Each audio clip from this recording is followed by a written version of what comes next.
Hello and welcome once again to the Spouter-Inn. I'm Chris. And I'm Suzanne. And we've got another special bonus episode for you today. Today we're recording on Walt Whitman's 200th birthday, although this will be released a few days later. But our guest today is Peter Coviello, who's a professor of English at the University of Illinois, Chicago, where he works on American literature, the history of sexuality, and queer studies, and therefore has spent a lot of time thinking and writing about Walt Whitman.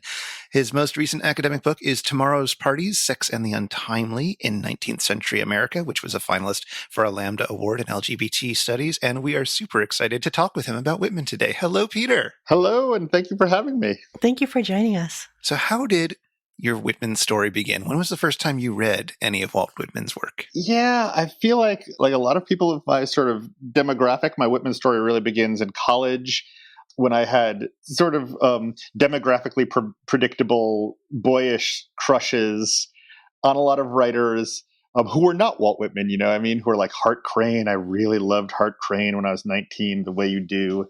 But, you know, people like John Ashbery and James Baldwin, and Whitman kept sort of cropping up in them. It's Giovanni's Room has a epigram from Whitman. I was the man I suffered, I was there. And so he kept sort of coming up, you know, and I'd read him, and he never really captivated me in the same way that, I don't know, Melville did or Hart Crane. There's that beautiful end of a Hart Crane poem from The Bridge where he says, "Your hand in mine, Walt Whitman, so." And I thought, you know, so he was sort of like, you know, like hovering in the attics of consciousness for a while. Like a friend of a friend. Yeah, like a friend of a friend. Totally, and 100% exactly. Like, oh, everyone else is hanging out with him. Like, I know someone who made out with that guy. They seem to like that a lot, you know? And, you know, there's sort of like clear queer genealogies that would get you through Hart Crane to someone like Ginsberg, to someone like Ashbery. I can remember reading Ginsberg's poem, Supermarket in California. Yeah. Yes. Which is so great, which is such a funny poem. We were laughing about that at the end last time. It's so good, you know? Yeah. Who killed the pork chops? What price bananas? Are you my angel? And one of the things that's so sweet about that poem is it gets how funny Whitman is and how sort of weird and playful. And very playful. I remember it returns me. There's a line somewhere in Leaves of Grass where he says, "The sight of the mayor shames the silliness out of me," which I think is just all that little bits of quirkiness sort of, oh, and I should give this another try. And then I had a lot more bandwidth, you know, when I was just slightly older and had more, I guess, conceptual vocabulary to describe what was interesting to me. Was there a moment when it finally really hit you? Yes, totally. Which is middle of grad school, when I had started realizing that I was interested in the history of sexuality, and not just in, you know, a variety of queer genealogies of authors and stuff like that, but like, what was, like, how did you think about sex? Like, by that time I had read Foucault and began to understand the 19th century as a sort of weird time before the crystallization of like taxonomic identities, where you'd be like, I am a queer person. Not that there were not people having sex with people of the same sex in the 19th century. They were just taxonomized, or the taxonomies that we think of as commonplace were not available, were not circulating in the same way. So that was sort of what I was interested in. And Whitman was like a bomb dropping in the middle of that interest, you know? So that was really when I began a number of years of really greater devotion to him. Was there one poem that did it, or was it just the whole overwhelming rush of him? Honestly, it was two things. This is weird. It was two things at once. I figured, like, listen, I'm going to write about the 19th century. I should know something more about the Civil War. And I knew I was never going to be good at like dates and names and battles and strategies and things like that. And I'd read Drum Taps, which I thought was fine. You know, it was fine. It had When Lilacs Lasted, the Dooryard Bloom, which there's a critic named Virginia Jackson who I admire so much, who just describes it as one of the great poems in English. And I'm totally with that. But the book itself, but then I read this book of prose that he had sort of he had written at the time and published in one of his later editions called Memoranda During the War. Yeah. And I just found that completely captivating. And it threw into relief for me the stakes of a sort of mini section like Calamus. So between Calamus and Memoranda During the War, my sort of ardor for Whitman was really annealed, That's so interesting that the prose brought you into the poetry in a way that the poetry itself couldn't do directly. Yeah, in part because I had been used to it. If you're a person who loves Whitman, you're often encountering people who really do not.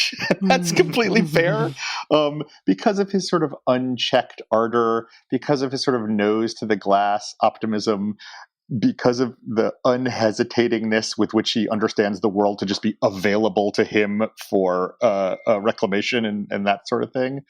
And I completely get that, though it never bothered me as much as it did other people. Yeah.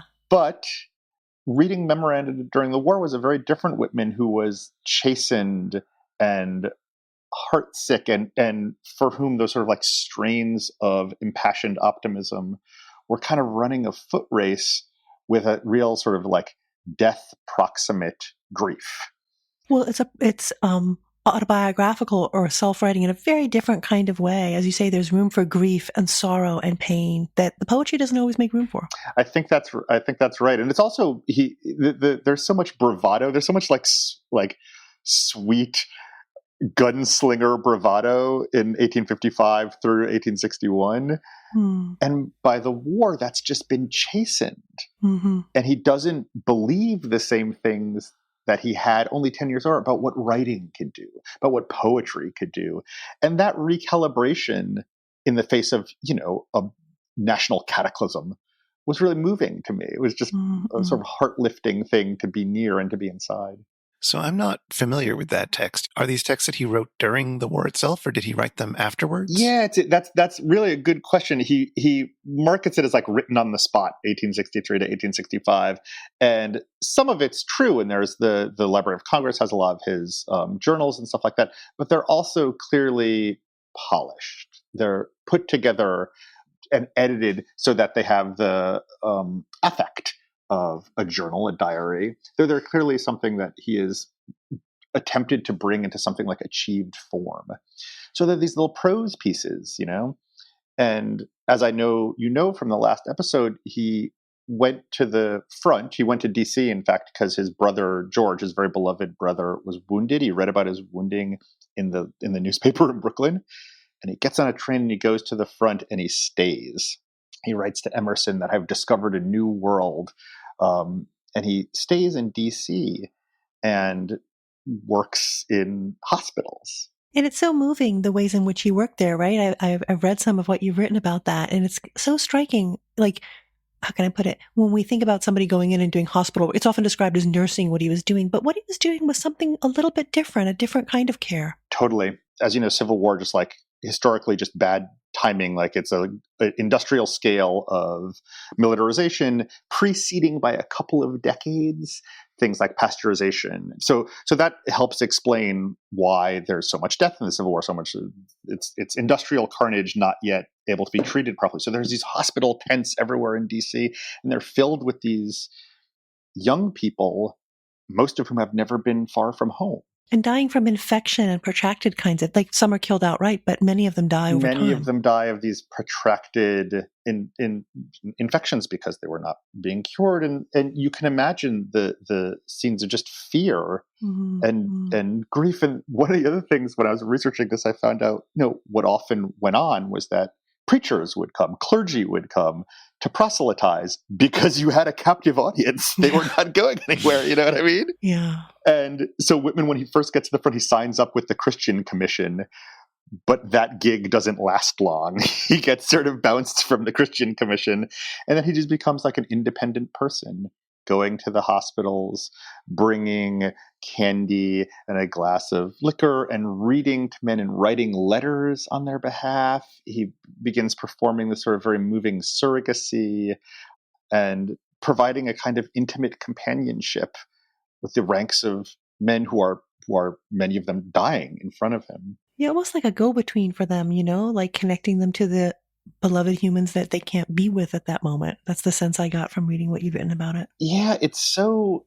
it's delicate and complicated. I teach a lot. There's a beautiful letter he writes, a sort of famous letter he writes to the parents of a soldier who's recently died, Erastus Haskell. And in the same way that in his early poetry, he sort of assumes for himself all sorts of roles at once. He is mother, father, lover, sister. In the war, he is really parental. He's explicitly sort of like acting as a surrogate parent, someone to care for the body of a child when parents are no longer there. But there's no forswearing at all of the erotic charge of this care.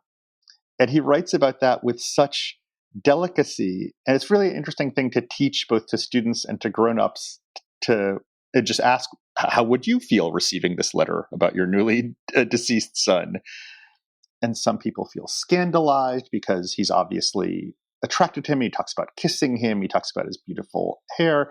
And others say, well, it would be a wonderful gift to know that your carnality was present even in a state of woundedness, even in a state of proximity to death. And the sort of charge between those poles is a lot of what happens in Memoranda, it seems to me. And to know that your child's been comforted or your loved one has been comforted in those last moments in a corporeal way. We talked a little bit last time about that poem.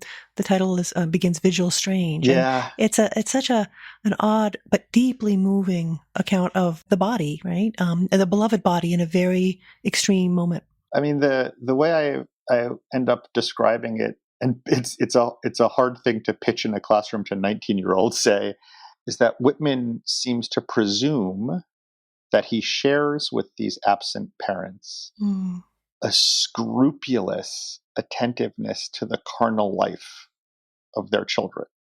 And he just presumes that, oh, you want to know something about carnal life? Well, one way to do it is have a lover. Another unrelated way to do it is have a child.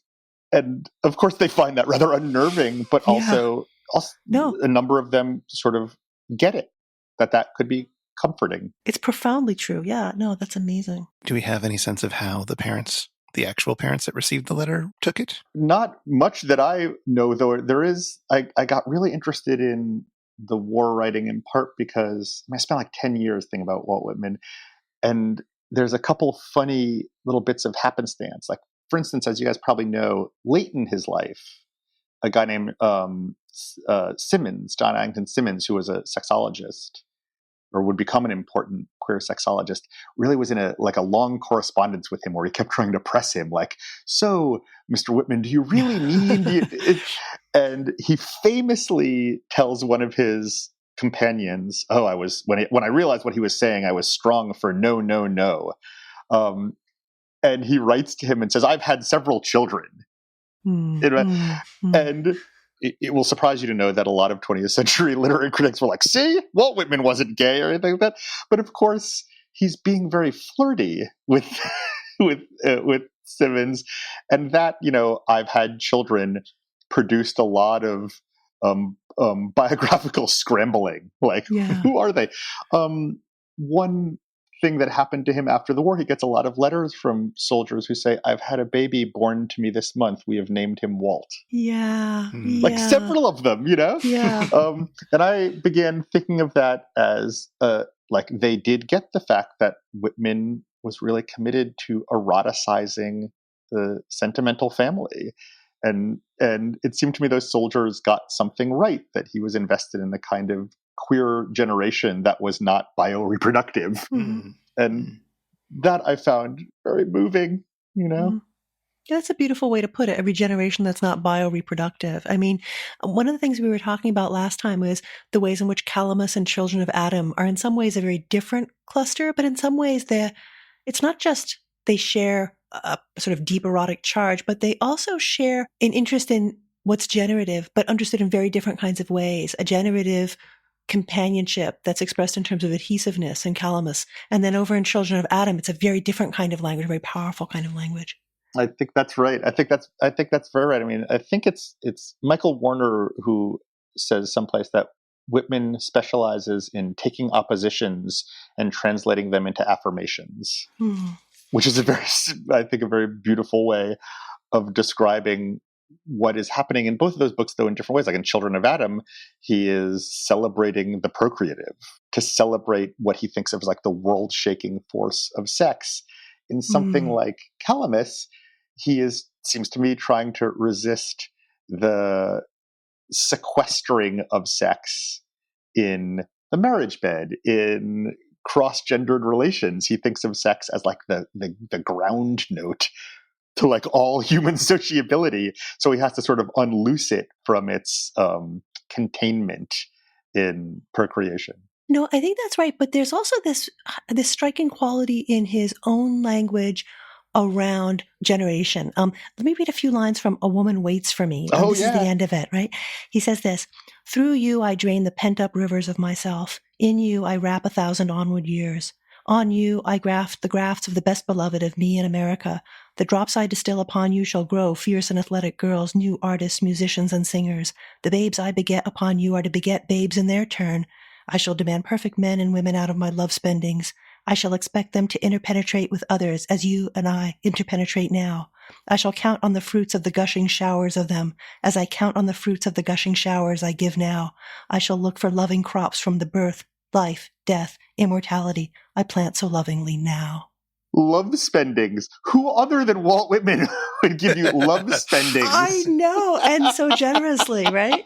But this is the thing, when you were talking about the letters from soldiers he had known saying, we've had a child, we've named him Walt. He's understanding generation in a very, in an always embodied way, but in a very different kind of way that doesn't depend on him directly fathering a child, right? He can father many, right? Yeah. In a different kind of way. I mean, this was really, and this is sort of a sort of queer theory inside baseball sort of stuff, but this was really important to me because I was thinking a lot about, Lee Edelman is a very important critic and a very brilliant writer, and he wrote a lot about queer futurity and anti-futurity. And he was sort of arguing against the figure of the child as that which secures the future. And I have a lot of regard for that and for the sense of sort of like queer apocalypse and queer negativity. But it seemed to me Whitman was invested in a different version of queer generativity that was not for that because of its investment in generativity or futurity, just liberal or just gay rather than queer.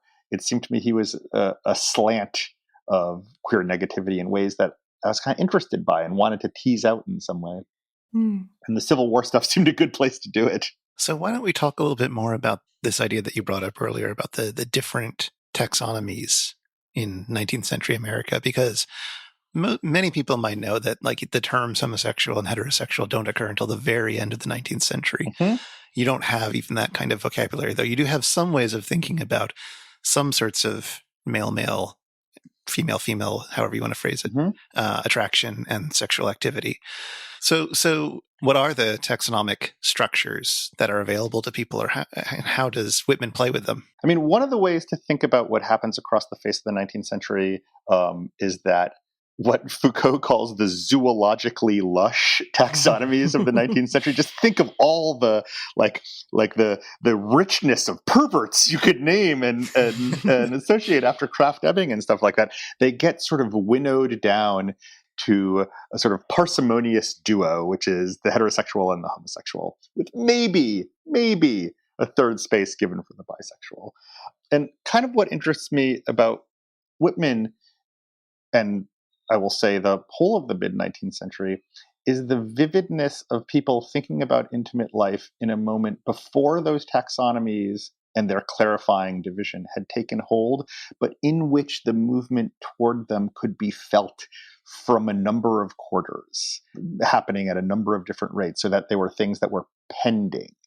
So that the possibility of a taxonomically identifying sexual identity was sort of pending, if not yet ripened.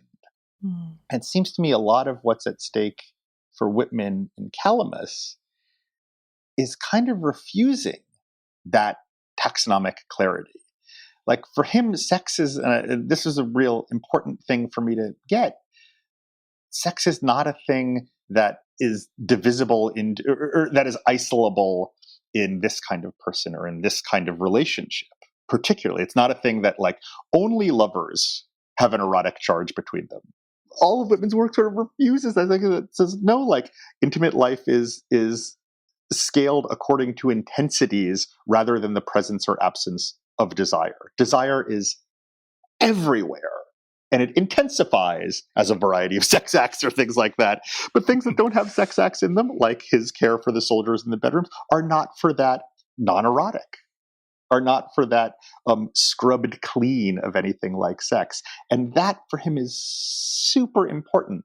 Super, super important. It seems to me why he wouldn't be happy with the taxonomical divisions that come after him, that say like, oh, well, a straight person is not person who desires all women, but desires no men. That's a straight man, The cleaving of desire into these taxonomically clarified little poles sort of like goes against much of what he thought desire was across the face of the 19th century. Yeah, no, those categories are not nearly capacious enough for his needs.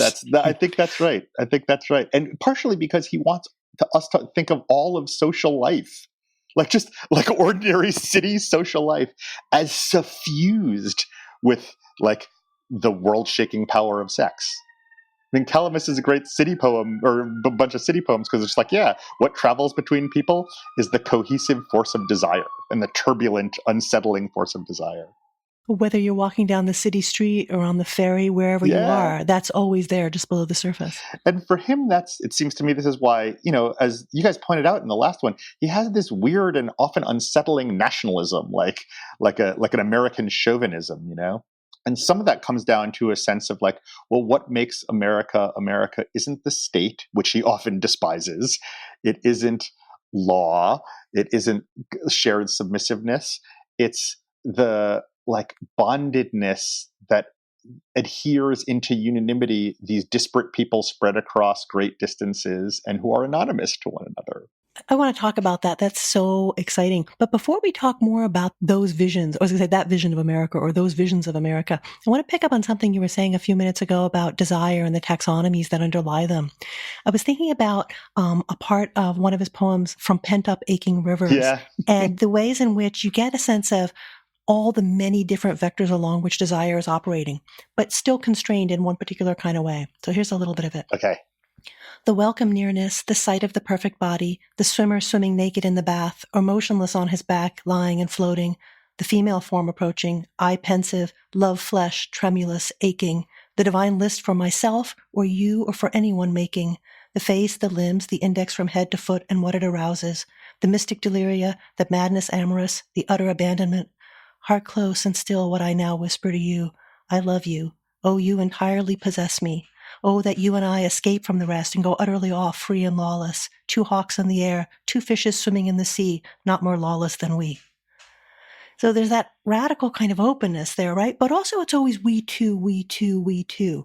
So I don't mean to say that that's restrictive, but it's interesting, isn't it? That it's always we too. It is. I mean, it's funny.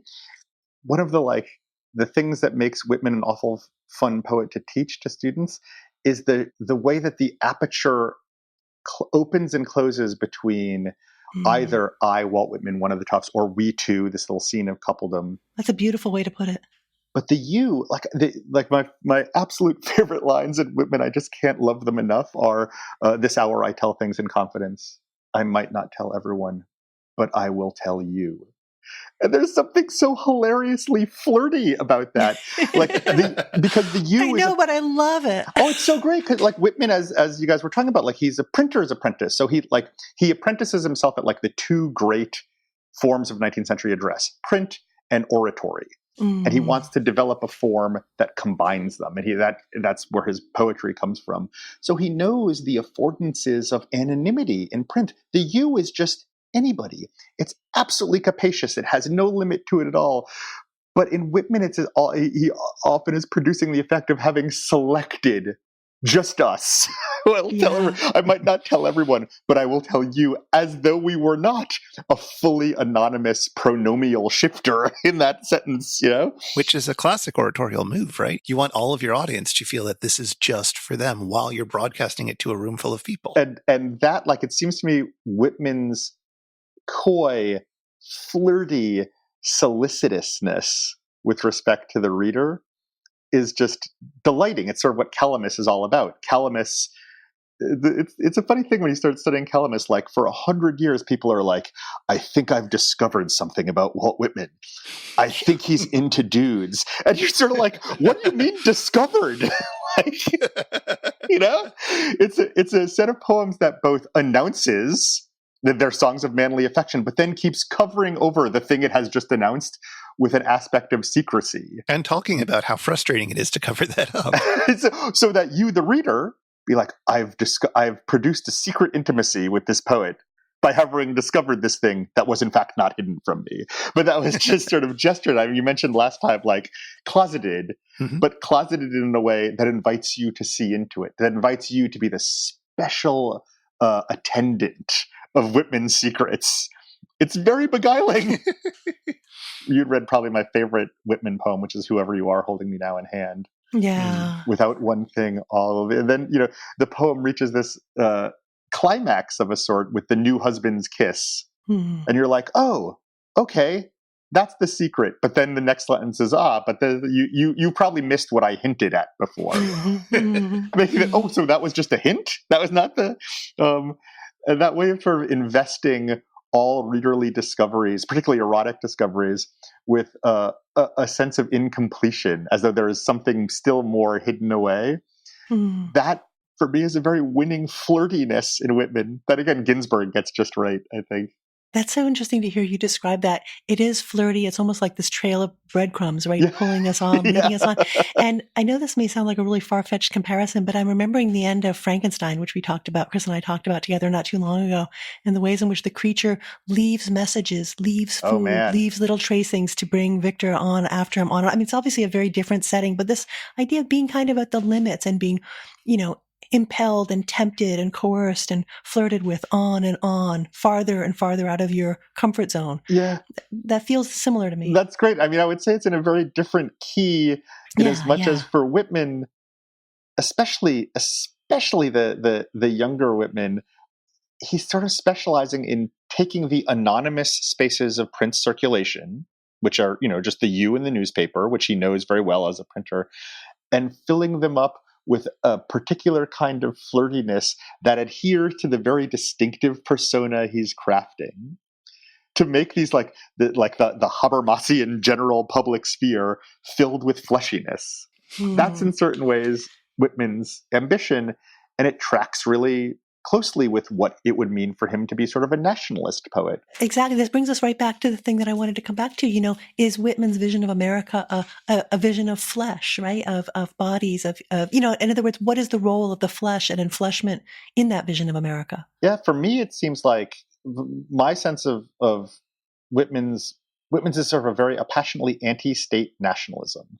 And it feels like, he's an Emersonian optimist like that. He feels sort of in a extremely blinkered way in many respects that this is the new world, not that it's a colonized old world, but that it's a new world, and it is therefore free of the millennial oppressive structures of, say, the old world, of what a nationality would be in England or in France or something like that, and that freedom from precedent, or what he wants to understand as a freedom from precedent, means that nationness looks different. And it looks for him not like obedience or not like laws. It just looks like a passionate sense of connectedness that somehow bonds together strangers. That's what nationness is for him. And therefore it's embodied, and therefore it's filled with ardor. And he genuinely has the weird sense that it's a thing his poetry will make happen, will enact and strengthen as it goes along, kindling sparks of desire between anonymous readers and himself. That's what whoever you are holding me now in hand is largely about. He's just the book being held next to people's bodies and circulating like a book does anonymously in the great unpeopled spaces of the country, and sort of making nationness happen where it goes. This is, it seems to me, what he means when he says, their poets shall be their referee as much as their presidents and things like that. So I'm curious, because he also wrote a lot of journalism and wrote a lot of political journalism or editorial content, let's say. So in those articles, which I'm sure you've read, I've seen one or two of them, but I'm sure you've read all of them. How does his sense of what a nation should be come out in that? How does it play different from or similar to his poetry? A bunch of ways. It's and especially in the 1850s, it's really volatile. Like he has this great piece called The 18th Presidency, which never appears, but makes as far as printer's proof, where he just like in with the rhetorical excess that you guys noticed last time, piles up loathing upon the presidential election as though the state were the most tawdry and embarrassing and filthy vehicle for what he wants to think of as the great promise of American national life. That said, he was Free Soil Democrat. Which is to say, he was also like, in lots of moments, just a racist, just like super happy about Oregon's constitution excluding blacks from its, like he has a lot of like mid-century democratic white worker supremacism, even as he understands himself to be against slavery, he nevertheless occasionally thinks of whiteness as the name for that anonymous cohesion.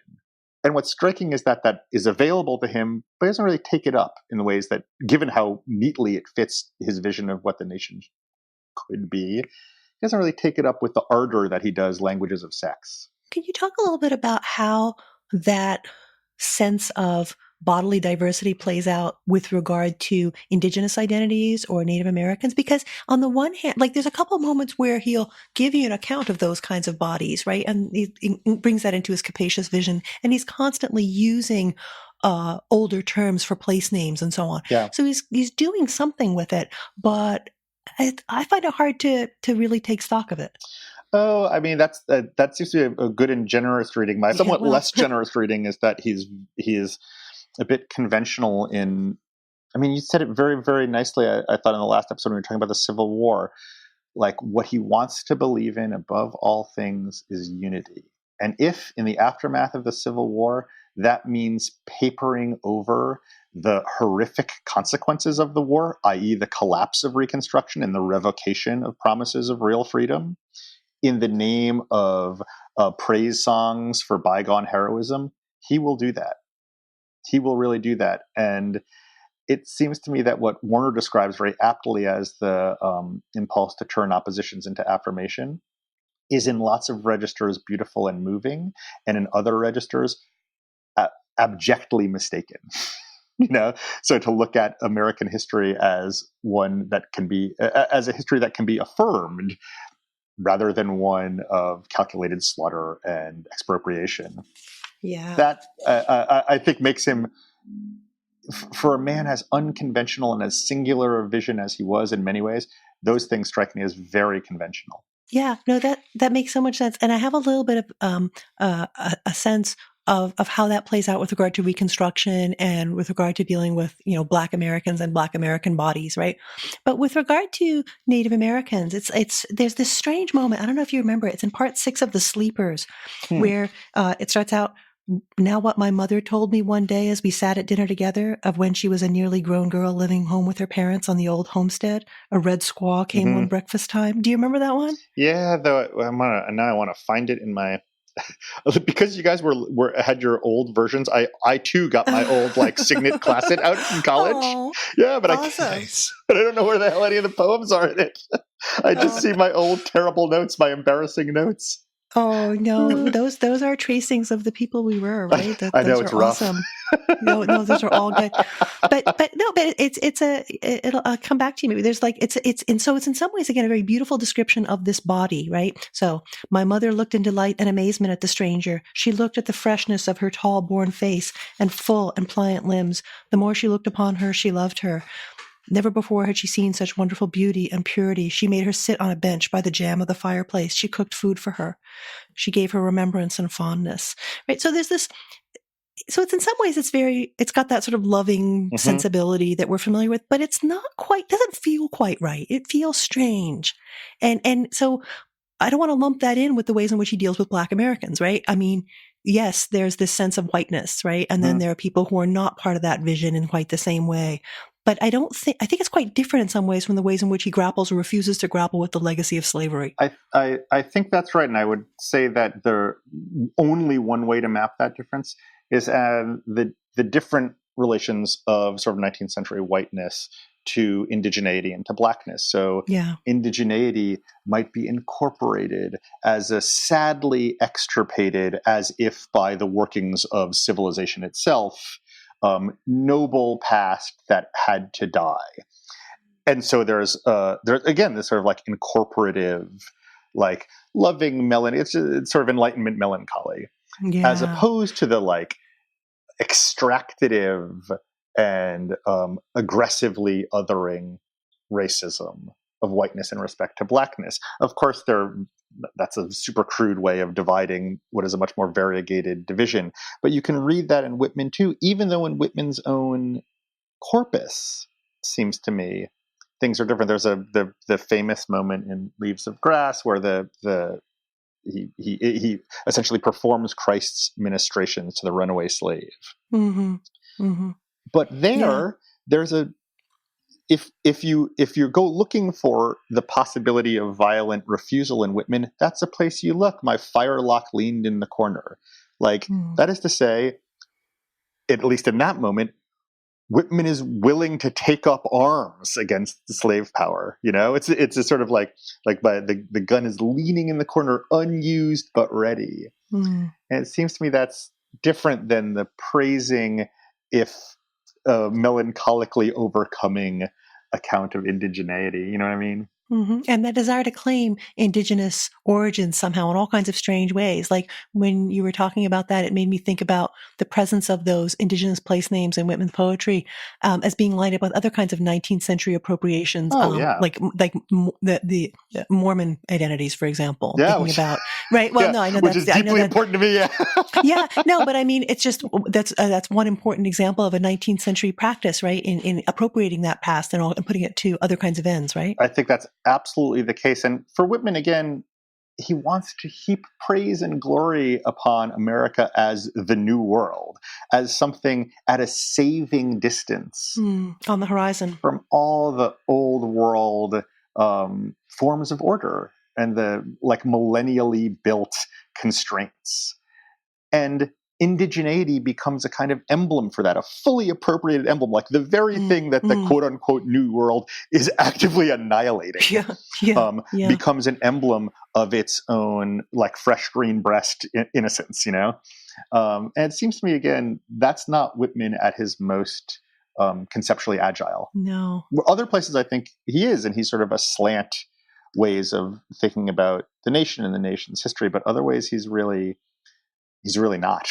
Yeah. I mean, and like you said, it comes maybe to a large extent out of the terrible toll of the Civil War, right? It's almost like there's no price too high for him to pay for national unity afterward, sacrifices to be made. Yes, I think that's beautifully put, that the unanimity is all for him, and that's a really terrible politics, you know? And it's not that he doesn't see the rise of the Gilded Age. Because like Democratic Vistas is a like 1870s heartsick prose piece where he says society in these states is cankered, crude, superstitious, and rotten. And so it's not that he doesn't get what the rise, post-Civil War rise of money interests are doing and will do. It is, however, that like the commitment to a sort of like America chauvinist national unity like short circuits a million other kinds of political possibility and political visions and counter visions that he might otherwise have. Or at least that would be my somewhat polemical sense. So to take things into a slightly different direction, you've been teaching Whitman now for many years, I imagine.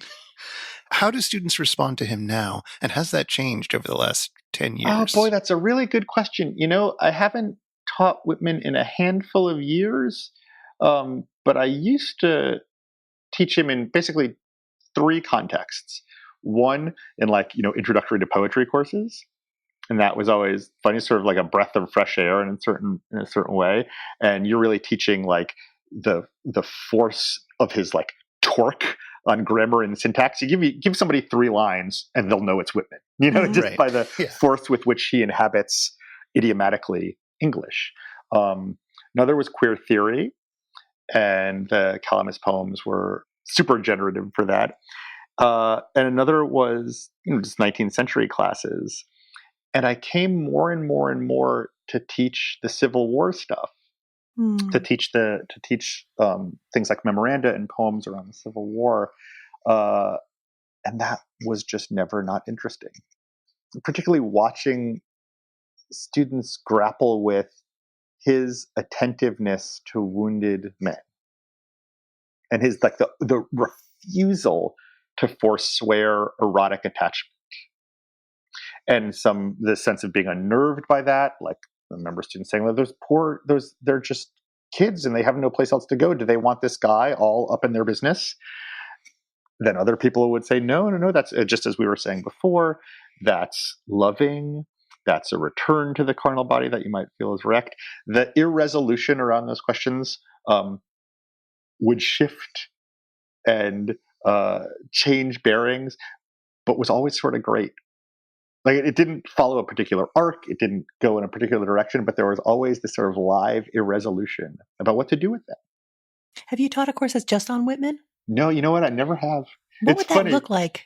God, I don't know. What would that look like? That's a really good question. Well, you'd have to figure out what to put in front, what you put as the center of gravity. And that's not an easy question to answer, is it? Yeah, I mean, if it was me, if I was assigned, like, okay, yeah, I could do a course on Whitman, I'd probably break it up into sections, one of which would be about sort of public address. So it would be about print and oratory, like we said, and what the conventions were proper to that, and what the public spheres proper to both of them would have been. Another would have been about New York. So that would be 1855 essentially to 1861, culminating in the Calamus poems. Another would be about the war. And so now I feel like I'm collapsing into chronology. Well, no, but like one of the things that brings out when you talk about that is the extent to which placeness is really important in thinking about Whitman. Yeah. Like not just where he was physically, historically at a particular moment in time, but the way he reflects the sense of that place, that embeddedness. And he brings that out in so many different kinds of ways, doesn't he? I think that's right. I mean, you could do a lot in the same way that, say, people like to talk about Dickens as the exemplary aesthetician of the bustling urbanization of the 19th century. So like London was waiting for Dickens to come and narrate him. You could say the same about Whitman. Yeah. Like the joy of the city for him is precisely that just when he is there, young men and women are coming to the city away from their parental home in numbers that had never happened before. Yeah, and the way he talks about people passing someone in the street, the way in which that passing glance is representative of a whole deep and deeply erotic relation. I think that's right. And for Whitman, I guess if I was teaching, I'd want to say something about like the historical salience of that. That for Whitman, he's looking around thinking, oh, look, it's possible to cut yourself loose from the scripted roles of the nuclear family. Look at all these people. Look at all these people coming into the city trying to invent codes about how men will have to behave, how women will have to behave, how they have to be in relation to one another. That sort of thrills him, The civil that happens in the Civil War, but he's at the Civil War is when the protocols of nursing are just beginning to be shaped into explicitness, which totally makes sense. There's all these unmarried men and all these unmarried women caring for them. They need to have a series of protocols. Whitman is of course like an attentive viewer of those and understands himself to be quite free from any of their constraints.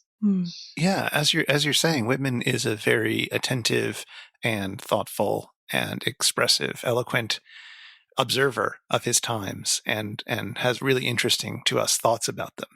And I'm curious whether he is as much of a bolt from the blue as we tend to think of him as, or if a lot of his ideas were in fact being represented, if there was more of a context for them, if he was somebody very much of his time. We talked a bit about some of his politics being a bit familiar and some of the ways he thought about race and so forth, but some of the stuff that we get most excited about, is that just Whitman, or is that part of a tradition that's emerging? That's a really good question. I would put it like this, that whatever we might say of Whitman the dude, like who went to Pfaff's beer cellar in the Bowery and loved following horse cart drivers and had a variety of boyfriends and kept long, whatever we could say about the 19th century man who was Walt Whitman is in relation to but not reducible to the Walt Whitman who speaks in an absolutely idiosyncratic body of poetry. And that poetry is like nobody else's. In the same way that I was saying before, that like give you 4 lines and you know that's Walt Whitman's. Like the force of his inhabitation of language and his making of form out of language is singular and distinctive. And what happens there, it seems to me, is in a different relation to whatever we might describe as the politics of the guy who is Walt Whitman and stuff like that. Of course, they're not separable from one another, in part because of the guy he was and the way he wrote and everything like that. But I would say that whatever the even flat conventionality of some of Whitman's views, like the things he would opinionize about, what he does in the poetry and what he does in the achieved form of writing exceeds, complicates, unwrites, jangles that kind of clarity in ways that are, for me, exciting. Yeah, and he claims that kind of originary, this sense of a new creation or a new beginning at certain moments. I'm thinking of, I think it's at the beginning of the Children of Adam cluster, where he gives you these really neat few lines. As Adam early in the morning, walking forth from the bower refreshed with sleep, behold me where I pass, hear my voice, approach, touch me, touch the palm of your hand to my body as I pass, be not afraid of my body. And that whole be not afraid, it's also invoking the Gospels, right? Noli me tangere, right? The whole, Christ and Mary Magdalene scene, right? When he's resurrected. So he's really inviting you into this kind of, I don't know what to call it, biblical script in a way to understand this moment as a beginning. And he certainly wants to think of Leaves of Grass like a new American Bible. Like that's those. Yeah. He very much wants to think of it. It's amazing that like he has bad French. His references are kind of silly. And nevertheless, he pulls off this ridiculous thing, the ambition of which is so laughably outsized to unite the United States, which even then was this ridiculously heterodox, ununitable, scattered country, and to do it by, of all ludicrous things, poetry, printed poetry. That's his genuine ambition. And along with that is to sort of overturn, a millennial praising of the spirit above the body, centuries deep derogation of the carnal, of the fleshly. He wants to put one neither over the other, and he wants to produce those reversals, not in the language of combat, but as Warner says, I think rightly, in the language of affirmation. That, I don't think there's a lot of people going around producing that in the 19th century, There are some, but that is super distinctive, however much that effort may play out in familiar Free Soil Democrat politics or familiar American chauvinism. I think it's woven around this crazily distinctive project. Yeah. I think that's a fantastic place for us to wrap up. Although I have hundreds more questions for you. Oh, you guys, thanks so much. Honest to God, I haven't for just for stupid like teaching reasons. I just haven't gotten to talk about Walt Whitman in 5 years. There's for like a good 10 years, there was nobody I felt I was more on the inside of. And I haven't been writing about him for a long time. So this has been a pleasure. Maybe it's time to go back. Yeah. I don't know. Yeah, now that the Mormons are behind me, I guess I may have to go back into another part of the 19th century. It's true. Well, thank you again for joining us. This has been a real treat. Yeah, thank you, Peter. Oh, you guys, thanks so much. This was a real pleasure. I just enjoyed it so much. Excellent. Well, if you want to get in touch with us, you can email us at spouter@megaphonic.fm, or we're on Twitter at The Spouter. Show notes with links for things that we've mentioned in this episode are at megaphonic.fm/spouter/10b. And The Spouter-Inn is one of the fancy little podcasts over at Megaphonic FM. Until next time. Thanks again, Peter. Thank you. We'll see you again at the Spouter-Inn.